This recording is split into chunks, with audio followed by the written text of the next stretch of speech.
Мал е бројот на ковид случаи со сериозни манифестации и пневмонии, ама и периодов ги има, вели доктор Анкица Стануевска, специјалист по семена медицина.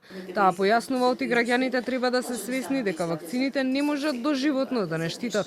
Нормално е да го има вирусот, иако често нема реагенси во јавното здравство за да може да се потврди со лабораторија, посочува доктор Стануевска, во чија матична ординација дневно минуваат околу 200 пациенти. Од нив половина се со симптоми на респираторна инфекција. Ковидот не е мртов и секогаш ќе го памтиме, нели пака би рекла како еден страшен период.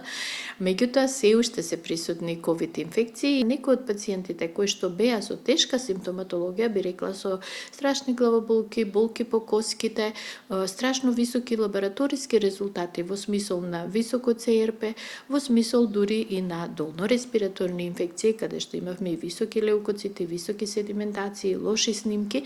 Дел од нив сосема нормално, нели кога е лоша клиничката слика, се пропратени до инфективната клиника. Многумина периодов ковидот го поминуваат лесно и без да се свесни дека се инфекцирале. Сметаат дека станува збор за обична настинка и вообичаено само телефонски комуницираат со нас, вели доктор Стануевска.